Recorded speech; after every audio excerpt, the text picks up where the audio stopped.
سبحانك لا علم لنا إلا ما علمتنا إنك أنت العليم الحكيم رب اشرح لي صدري ويسر لي أمري واحلل عقدة من لساني يفقه قولي أما بعد. Kita muliakan Tuan Pengerusi, Jabatan Kuasa, Tuan-tuan Imam, Tuan-tuan Haji, hadirin muslimin yang dirahmati Allah. Pertamanya marilah kita merafakkan setinggi-tinggi kesyukuran kehadrat Allah Subhanahu wa taala kerana Allah memberikan kesempatan untuk kita untuk memanfaatkan waktu antara maghrib dan isyak ini dalam menuntut ilmu Allah Subhanahu wa taala. Dan kalimah ini kita sering dengar daripada mulut mana-mana penceramah. Apabila mereka memulakan kuliah, mereka akan menyebut, marilah kita merafakkan setinggi-tinggi kesyukuran. Kerana hakikatnya kebaikan yang dapat kita lakukan pada hari ini tidak lain tidak bukan kecuali dengan taufik daripada Allah Subhanahu wa taala. Allah berikan bimbingan pada kita. Setengah hari, mungkin semalam, mungkin kemarin, mungkin besok, kita yang dalam masjid tak dapat ke masjid, tak sempat, kita sibuk dengan keluarga. Tapi hari ini Allah bagi kesempatan. Suatu bagi seorang mukmin, tatkala Allah berikan mereka kesempatan untuk beramal ibadah, tidak ada ruang bagi mereka untuk merasa lebih atau timbul perasaan riak ataupun ujub terhadap perbuatan kebaikannya, kerana dia tahu bahawa Allah lah yang memberikan hidayah kepadanya, Allah lah yang memberikan taufik kepadanya. Kadang-kadang hari ini kita Allah berikan taufik, kadang-kadang Allah beri orang lain taufik. Itu dengan kita tahu bahawa hidayah Allah itu dua, satu hidayatul irsyad, yang kedua hidayatul taufik. Allah bimbing kita dengan dua cara. Pertama, Allah berikan kita ilmu yang benar, hidayatul irsyad. Yang kedua, Allah berikan kita kesempatan untuk melaksanakan amalan yang sesuai dengan sunnah Rasulullah SAW, iaitu laksanakan, amalkan apa yang kita tahu. InsyaAllah pada hari ini kita sambung kuliah kita, dan saya pun tak pasti sampai surah mana, cuma sekadar dalam ingatan saya kita sampai surah Al-Kawthar. Kerana terakhir saya ingat kita bincangkan dengan Qul ya ayyuhal kafirun, tak silap saya. Jadi kalau betul, alhamdulillah, tajuk ya Al-Hakumut Takatsur. Hari ini Al-Hakumut Takatsur. Hari ini Al-Hakumut Takatsur. Okey. Oh, jadi hari ini An-Nasru. Idza jaa nasrullahi wal fath. Okey. Jadi saya kelas tadabbur ni ada beberapa tempat. Jadi keliru antara satu tak catat. Okey, terima kasih. Jadi kita ke surah An-Nasr. Bismillahirrahmanirrahim. Bismillah adalah muqaddimah kepada semua surah Al-Quran Al-Karim, kecuali surah Taubah, surah Al-Bara'ah. Okey. Idza jaa nasrullahi wal fath. Idza, apabila. Dan sebelum itu, surah An-Nasr ialah surah Madaniyah. Dengan ijma' ulama mufassirin, surah Madaniyah iaitu surah yang diturunkan di Madinah Al-Munawwarah, antara surah Madaniyah yang paling pendek, kerana mengandungi 3 ayat. 3 ayat. Kalau dalam Al-Quran, surah yang paling pendek ialah surah yang mengandungi 3 ayat. Cuma 3 ayat ni ada beberapa surah. Surah An-Nasr pun 3 ayat, surah Al-Asr pun 3 ayat, dan surah Al-Kawthar pun 3 ayat. Cuma surah, perbezaannya, surah Al-Kawthar dikatakan paling pendek kerana tidak dikira ayatnya, tapi dikira perkataannya. Perkataannya paling ringkas, paling sedikit. Jadi hari ini kita masuk An-Nasr. Okey. Idza jaa nasrullahi wal fath. Idza, apabila. Jaa, telah tiba, telah datang. Nasrullah, bantuan Allah. Bantuan Allah. Apabila telah tiba bantuan Allah, atau diartikan dengan kemenangan daripada Allah SWT, anugerah kemenangan daripada Allah Subhanahu Wa Taala. Wal fath, dan pembukaan kota. Apabila tiba bantuan Allah, apabila tiba kemenangan yang Allah kurniakan kepada kalian dan kalian membuka kota. Kota di sini zahirnya ialah kota Makkah Al-Mukarramah. Wa ra'aitan nasa, wa ra'aita, dan ra'aita, kamu melihat. Itu melihat dengan mata, nampak dengan mata kepala. Apa yang dilihat? An-nasa, manusia. Yadkhuluna, mereka masuk, fi dinillahi, dalam agama Allah, afwaja, berbondong-bondong, berkumpulan-kumpulan. Kalau kita pergi haji, kita tengok rombongan-rombongan di Mina tu dia tulis fauj awal, fauj Isnin, fauj Salatah. Artinya rombongan pertama, rombongan kedua, rombongan ketiga. Fasabbih, fa maka, sabbih, bertasbihlah atau sucikanlah, bihamdi rabbika, dengan memuji atau dengan bertahmid, rabbika, kepada Tuhan kamu, kepada Rabb kamu, wastaghfirhu, dan minta istighfar, minta ampun dengannya. Innahu, sesungguhnya dia, itu Allah Subhanahu Wa Taala, kana tawwaba, Tuhan yang maha menerima taubat. Sesungguhnya dia yang maha menerima taubat. Ini makna perharfiah, perkataan, per hurufnya. Kemudian kita kembali kepada makna yang umum. Allah kata apabila datang pertolongan Allah. Bila sebut jaa, datang, artinya kebiasaannya itu ialah suatu perkara yang besar, suatu perkara yang jelas. Apabila sesuatu yang abstrak, suatu yang tak nampak, dimaknakan dengan jaa, bererti adalah kedatangan yang besar. Jadi apa yang besarnya? Nasrullah, pertolongan Allah.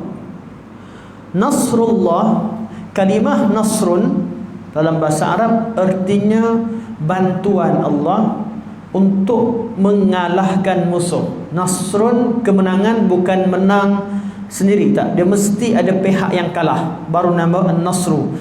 Mesti berlakunya, sebelum itu berlakunya pertempuran, perebutan, berlakunya pertelingkahan, berlakunya rebutan kuasa. Jadi bila kata Nasrullah, artinya sebelumnya ada apa? Adanya pertempuran, adanya pertelingkahan. Dan pembukaan kota Mekah, pertolongan Allah ini datang antara untuk bantu Nabi mengalahkan kaum Quraisy, yang mana selama Nabi SAW diutuskan menjadi Rasul, sampailah ke detik ini Allah isytiharkan kemenangan. Jadi Nasrullah ialah kemenangan Allah, kemenangan yang Allah berikan, yang Allah kurniakan. Bukan setakat menang, tapi Allah kata wal fathu, dan Allah berikan pembukaan kota. Menang umum, fathu lebih khusus.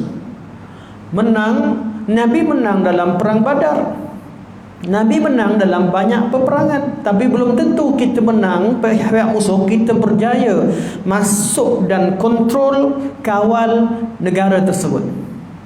Tapi ketika ini Allah berikan kemenangan kepada Rasulullah SAW, bukan sekadar Nabi menang dalam peperangan, namun Nabi SAW telah membuka kota tersebut yang selama ini dikuasai oleh musuhnya, dan kota itu jatuh di dalam kekuasaan Nabi SAW, jatuh di bawah pemerintahan Nabi SAW, sebab itu dikatakan wal fath, idza jaa nasrullahi wal fath. Sebelum kita cerita lebih jauh, kita tengok pada munasabah. Sengaja saya lebatkan munasabah, artinya apakah kesesuaian surah ini dengan surah sebelum dan selepasnya. Surah ini Allah ceritakan tentang kemenangan yang nyata, yang zahir, iaitu memang Allah menangkan Nabi. Orang satu dunia Arab nampak Nabi menang dan Nabi kuasai Mekah. Surah sebelumnya dan selepasnya cerita keadaannya berbeza. Surah selepasnya, yang kalau kuliah kita sebelumnya lah, sebab kita baca daripada belakang, surah Lahab atau surah Al-Masad menceritakan tentang keadaan Nabi SAW dihina oleh bapa saudaranya sendiri. Bapa saudara yang sayangkan Nabi SAW, bapa saudara yang memerdekakan hambanya kerana gembira dengan kedatangan Nabi SAW, bapa saudara yang berebut dengan Abu Talib untuk menjaga Nabi SAW, bapa saudara yang sering berbangga dengan anak saudaranya bernama Muhammad, namun tatkala berkaitan dengan agama, hubungan keluarga baik, namun bila Nabi zahirkan agama, Nabi naik atas Bukit Safa, Nabi terangkan tentang bahawa Nabi dan sampaikan peringatan tentang hari akhirat, Abu Lahab angkat tangannya tunjuk ke muka Nabi SAW dan dia kata, tabbat sedaka sa'iral ayyam, tabbat sedaka ya Muhammad sa'iral yaum. Celakalah wahai Muhammad, sepanjang hari ini, banyak-banyak hari ini hari yang celaka bagi kamu. Ketika itu Nabi SAW berdepan dengan apa? Dalam dakwah ini berdepan dengan satu musibah yang besar. Orang yang dekat dengan Nabi, Nabi nak sampaikan kebenaran dakwah Nabi ditentang bukan orang lain, orang yang sangat rapat. Kita ni sedih orang tak terima kita, tak apa, kita nak dapat sokongan ke, tapi kalau yang tentang kita ialah keluarga terdekat dan putus hubungan, mengisytiharkan permusuhan dengan kita, dengan orang yang selama ni rapat, kita akan terasa kehilangan. Walaupun begitu, walaupun Nabi terpaksa menanggung celaan daripada bapa saudaranya, namun prinsip Nabi masih teguh. Nabi tidak meninggalkan dakwahnya. Surah Lahab, surah Masad, Nabi SAW mungkin diertikan secara zahirnya seolah-olah kalah sebab Nabi tak mampu jawab. Seolah-olah kalah, Nabi tak mampu jawab. Orang datang kutuk Nabi, tunjuk Nabi, Nabi hanya mampu menyampaikan, dan apa sahaja orang lakukan Nabi tak buat apa-apa. Namun dari segi prinsip dan moralnya Nabi menang. Kemenangan yang pertama Allah berikan adalah kemenangan tatkala Nabi SAW diancam, dihina oleh bapa saudara sendiri dan orang Arab. Surah selepasnya, iaitu kalau selepasnya, iaitu dalam kuliah kita yang akan kita bincangkan nanti, atau surah sebelumnya ikut susunan Al-Quran Al-Karim, ialah surah Qul ya ayyuhal kafirun. Katakanlah wahai Muhammad, ya ayyuhal kafirun, wahai orang-orang kafir, la a'budu ma ta'budun, aku tak sembah apa yang kamu sembah, wala antum 'abiduna ma a'bud, dan kalian pun tak sembah apa yang aku sembah, wala ana 'abidum ma 'abadtum, dan selama-lamanya aku takkan sembah apa yang kamu sembah, wala antum 'abiduna ma a'bud, dan selama-lamanya kalau kalian tu kafir, kalian tak sembah apa yang aku sembah, lakum dinukum waliyadin, kamu agama kamu, kami agama kami. Kenapa ayat ini turun? Satu-satunya ayat Quran tentang yang menyebutkan orang kafir dengan panggilan wahai orang kafir. Ayat yang lain panggil ya ayuhan nas, wahai manusia. Tapi ayat ni turun ya ayyuhal kafirun, wahai orang kafir. Kerana orang kafir setelah mereka merasa berputus asa. Mereka rasa putus asa untuk berdakwah kepada Nabi sallallahu alaihi wasallam, untuk tinggalkan agama. Mereka pun rasa putus asa setelah mereka pujuk Abu Talib. Abu Talib pujuk Nabi Muhammad. Nabi Muhammad bertegas. Kemudian mereka berputus asa dengan tawaran mereka, tawaran kuasa, tawaran wanita, tawaran harta kepada Nabi sallallahu alaihi wasallam. Nabi tak terima. Mereka guna cara seterusnya. Ini cara terakhir. Caranya apa? Tak apalah. Kalau kamu nak kami beragama dengan agama kamu, kami setuju wahai Muhammad. Semua orang Arab Quraisy kami perintahkan, kami wajibkan kamu ikut agama kamu dan kamu sebagai pemimpin. Bukan setakat biarkan Nabi SAW berdakwah, namun mereka akan sepakat keseluruhannya untuk ikut agama Nabi Muhammad SAW, dan itu tiada masalah bagi kami. Tapi kita kena kongsi. Setahun kami sembah agama kamu, setahun kamu pula kembali pada agama asal. Kita jadikan ganti-gantilah, berganti-ganti. Mereka nak bertawar menawar. Kalau ikutkan kepada logik akal manusia, ketika Nabi SAW jemaah je sedikit, jemaah Nabi ditindas dan diberi ruang untuk tawar menawar begini, seolah-olah ini suatu tawaran yang sangat besar di depan dakwah Nabi SAW. Bagi kita mungkin kata tak apalah, terima tawaran dia. Kita kata agama sama sahaja, agama lebih kurang saja, sama sahaja, tak ada masalah. Agama mana-mana pun betul. Sekali kita agama ni, sekali kita agama tu. Ikutkan logik, cari peluang, ambil peluang untuk berdakwah. Setahun kita gunakan untuk berdakwah kalau ikut logik kita.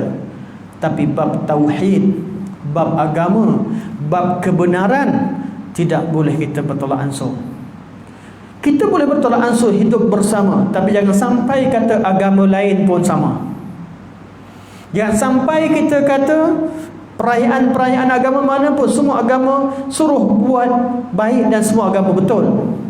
Kita setuju bahawa semua agama suruh buat baik, tetapi kebaikan dalam mana-mana agama tidak akan membawa kepada kebaikan di barzakh dan kebaikan akhirat. Mungkin kalau ada kebaikan, hanya kebaikan kat dunia, kerana kalau kebaikan kat dunia tak perlu kepada agama, cukup pergi mana-mana falsafah sekalipun, dia membawa kebaikan kepada dunia pada part dan angle tertentu, pada bahagian tertentu. Agama Islam menjanjikan kebaikan dunia dan akhirat. Dan perbezaan yang paling utama, agama Islam ialah agama yang Allah turunkan, yang Allah redha, dan jangan sampai kita redha kepada agama yang lain. Bab hidup bersama, ya. Bab bermasyarakat, ya. Bab bermajmuk, tinggal bersama, ya. Tapi jangan sampai kita mengiktiraf kebenaran agama lain. Itu tidak dibenarkan dalam Islam. Dan Nabi SAW dalam surah Qul ya ayyuhal kafirun, surah Kafirun, Nabi menang mempertahankan prinsip tauhid. Kemenangan pertama, menang dalam terus berdakwah ketika ditentang oleh keluarga terdekat dan orang yang disayangi. Kemenangan dalam Al-Kafirun, kemenangan tatkala ditawar dengan pelbagai jenis tawaran keduniaan. Nabi menang. Dengan Nabi SAW menang istiqamah, kemenangan secara mempertahankan prinsip itulah akhirnya Allah berikan kemenangan dalam surah An-Nasr. Allah berikan kemenangan dalam surah An-Nasr, iza jaa nasrullah. Kemenangan yang datang setelah kita menang secara prinsip, kemenangan sebenar hanyalah kemenangan disertai dengan prinsip yang tidak mengorbankan perjuangan, tidak mengorbankan prinsip. Kalau sekadar menang secara zahir, namun apa kebenaran terpaksa kita diamkan, terpaksa kita tinggalkan, terpaksa kita gadaikan, terpaksa kita tinggal, kita lupakan, itu bukan kemenangan. Apa artinya sebuah perjuangan sekiranya kemenangan hanya sekadar zahir? Rasulullah SAW menang. Menang apa? Dengan Nasrullah. Kemenangan, bantuan yang dinisbahkan kepada Allah Subhanahu wa Ta'ala. Allah redha dengannya. Kemenangan yang Allah iktiraf sebagai kemenangan yang membawa kebaikan, kemenangan yang menyebabkan manusia masuk Islam secara berbondong-bondong, bukan kemenangan yang tidak membawa erti. Idza jaa nasrullahi wal fath. Al-fathu sini adalah Fathu Makkah. Sebahagian daripada ulama berpandangan bahawa al-fathu sini adalah Fathu Khaybar, pembukaan kota Khaybar. Namun zahirnya sini makna yang lebih jelas kelihatannya seperti al-fathu, pembukaan kota Mekah, kerana disebutkan selepasnya manusia masuk Islam berbondong-bondong. Kemenangan Khaybar, orang datang, ada Amul Wufud, orang datang, Abu Hurairah datang daripada Yaman, datang sahabat daripada Habasyah, datang yang lain, tapi tidak seperti kemenangan di Makkah Al-Mukarramah. Okey, idza jaa nasrullahi wal fath wa ra'aitan nasa wa ra'aitan nas, dan kamu melihat manusia. Ra'aita, perkataan ra'aita apabila dia ta'addi kepada satu maf'ul. Bagi yang belajar nahwu, ra'aitan nasa, nas perkataan selepasnya terus berbaris atas, artinya betul-betul penglihatan mata. Nabi nampak dengan mata Nabi SAW.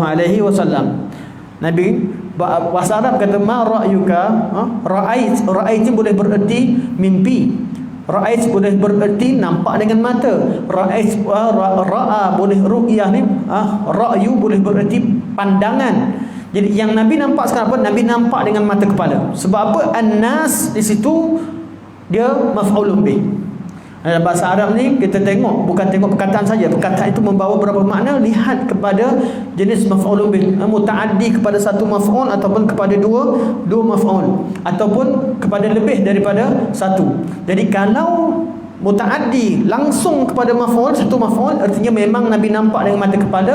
Jadi makna di sini al-nas di sini adalah manusia-manusia yang datang jumpa Nabi SAW masuk Islam. Kenapa waktu ini ramai masuk Islam? Sebab dalam kota Arab ni ada, dalam ketika Nabi berdakwah, ada golongan yang menentang Nabi terang-terangan, terutamanya di kalangan Quraisy, yang betul-betul lawan Nabi. Datang daripada Quraisy, ramai daripada Quraisy. Kabilah-kabilah yang lain tak ramai, ada tapi tak ramai. Kebanyakannya tentangan utama yang Nabi terima daripada Quraisy sendiri. Kenapa? Kenapa bangsa Quraisy, bangsa yang mempunyai kedudukan yang tinggi, kita akan syarah nanti dari ila fi Quraisy. Bangsa Arab lain sangat hormatkan Quraisy. Hormatnya orang Arab pada Quraisy, sehingga kan kalau orang Quraisy ni bawa perdagangan jalan, tak ada siapa beri rompak, cukup beritahu kami Quraisy, cukup, silakan. Perompak pun hormat. Kerana perompak hormat dengan mereka, mereka boleh bawa barang dagangan daripada Mekah sampai ke Syam, sampai ke Yaman, rihlat asyita'i was-saif. Tak ada masalah, kerana nama baik Quraisy, dan Quraisy sangat dihormati. Satu-satunya manusia yang berani menentang Quraisy dalam sejarah adalah Abrahah.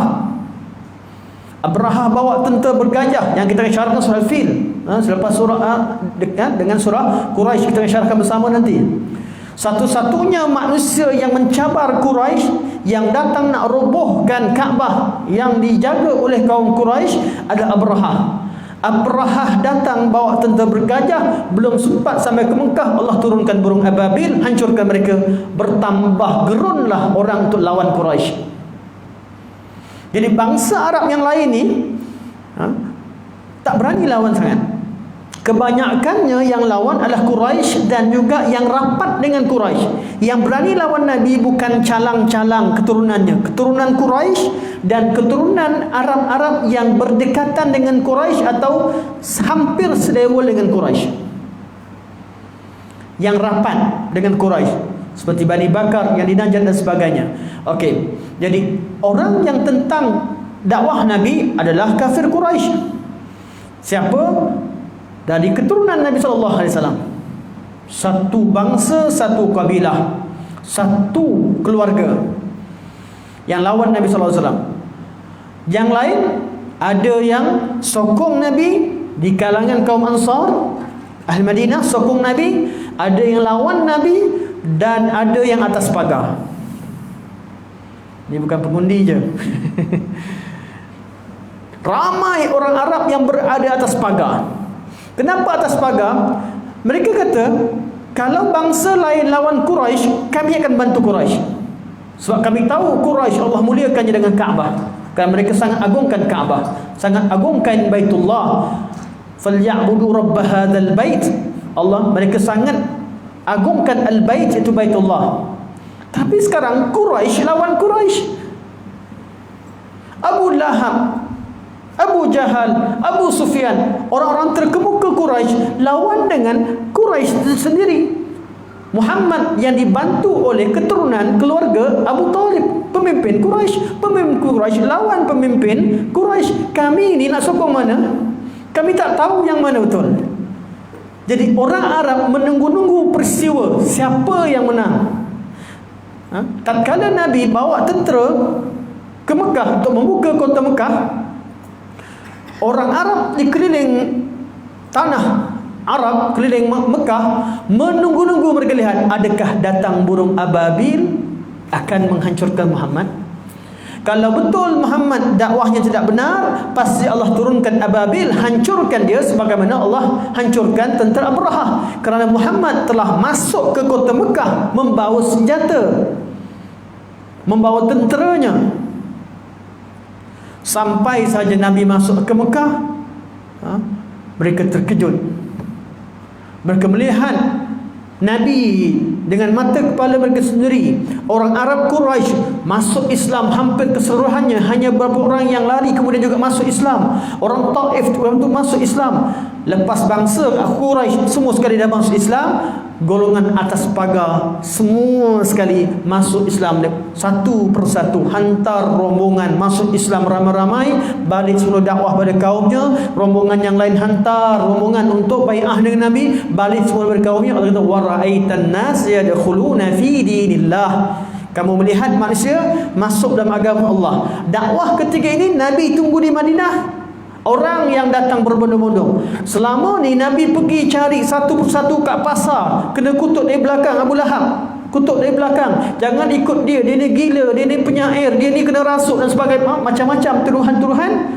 Kali ni nikmat Allah dahlah menang. Dahlah buka kota Mekah.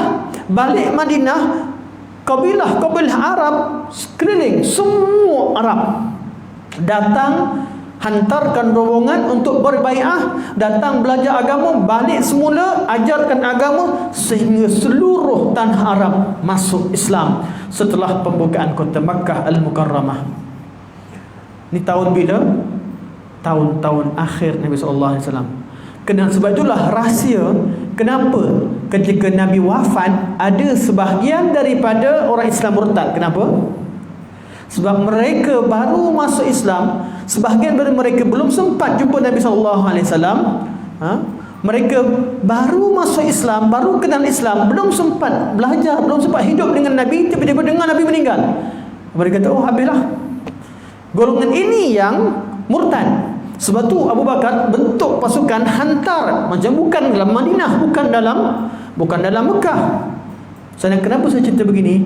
Kisah berkaitan dengan murtad ini diambil kesempatan oleh Syiah untuk menuduh Abu Bakar yang murtad. Bayangkan, Abu Bakar yang hantar tentera, Abu Bakar dikatakan murtad.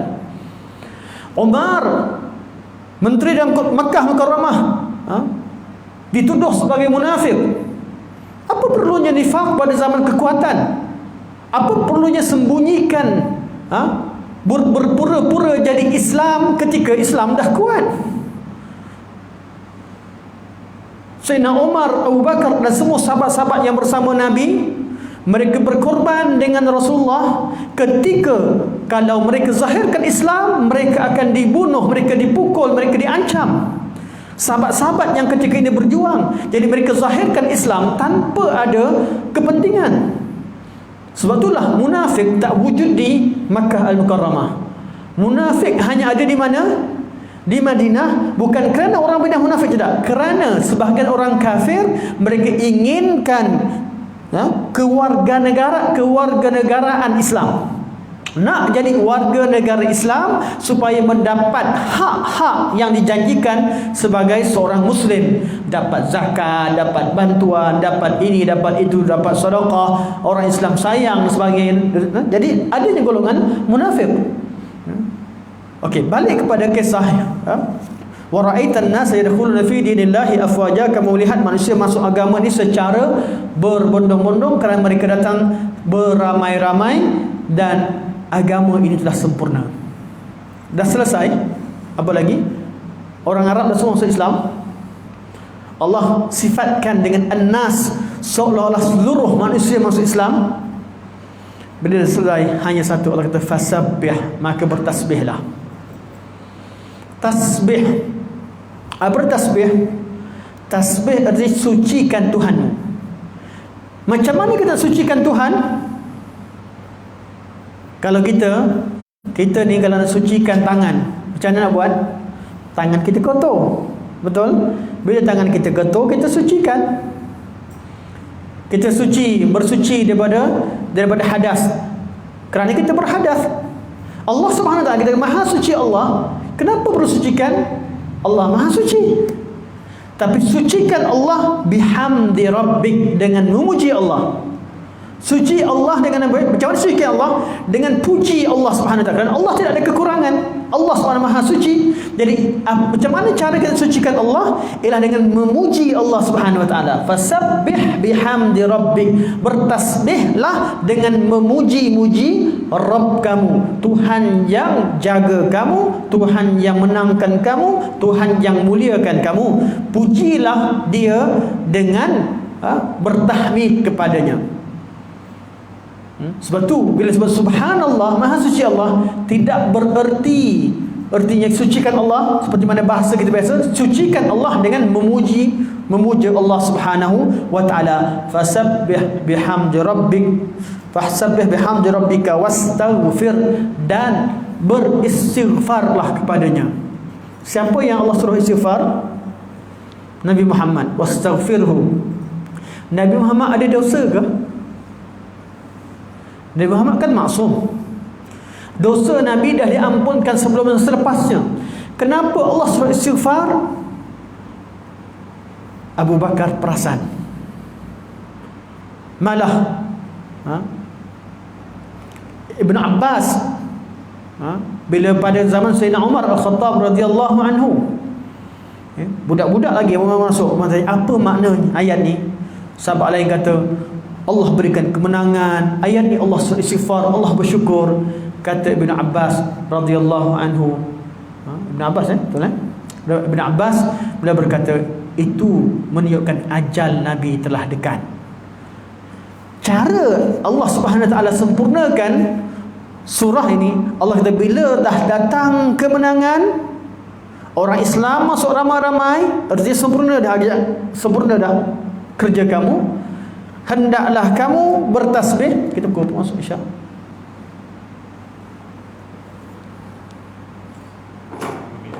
Domain lagi. Okey. Bertasbih, bertahmid dan istighfar. Biasa tasbih, tahmid, istighfar ni bila kita baca? Waktu tutup majlis lah, sekejap lagi. Subhanakallahumma wa bihamdika asyhadu an la ilaha illa anta, apa?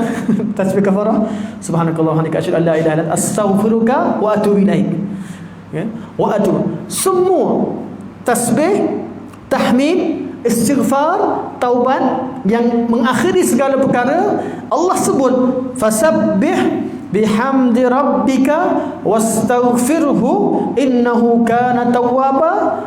Siapa yang faham kaedah uslub Allah bercakap, Allah suruh Nabi bertasbih, bertahmid, beristighfar dan bertaubat kepada Allah, sedangkan Nabi seorang yang maksum, tidak ada makna lain ayat ini antara ayat nak cerita dekatnya ajal Rasulullah sallallahu alaihi wasallam.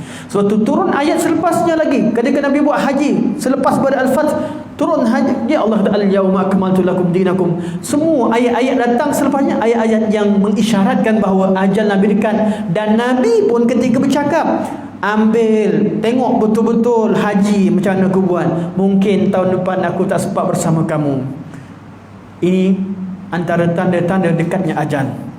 Kita sempat maknakan secara ringkas. Sekarang kita kena sharp sekarang ni, masuk waktu kita kena berhenti. Tak ada empat, tak sempat kita detailkan, tapi saya akan detailkan bersama nanti surah Al-Kafirun nanti.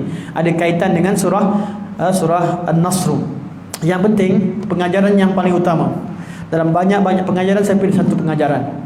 Kalau kita berjaya kat dunia ni, Masya Allah, kita bercita-cita untuk bina satu rumah banglo, untuk jadi YB, untuk jadi menteri, untuk dapat duit, untuk mudah sebagainya, dan segala yang kita impikan jadi, ketahuilah ajal dah dekat. Bertasbihlah, bertahmidlah, istighfarlah kepada Allah Subhanahu wa taala, kerana memang antara tanda dekat ajal apabila nikmat Allah curahkan banyak. Ni sebahagian daripada ulama yang tadabbur surah ini mengatakan bahawa itu antara tanda-tandanya. Jadi seorang mukmin tatkala Allah beri nikmat, dia perlu apa? Perlu puji Allah, istighfar kepada Allah, perlu bertahmid, dan dia perlu banyakkan salat, perlu banyakkan sedekah, seperti mana yang akan kita baca selepas ni, inna a'tainakal kautsar, insyaallah.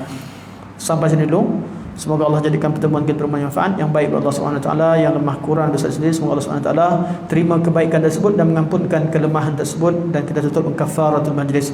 Subhanakallahumma wa bihamdika asyhadu an la ilaha illa anta astaghfiruka wa atubu ilaik. Wa sallallahu ala sayyidina Muhammad wa ala alihi wa sahbihi wa baraka wa sallam. Assalamualaikum warahmatullahi wabarakatuh.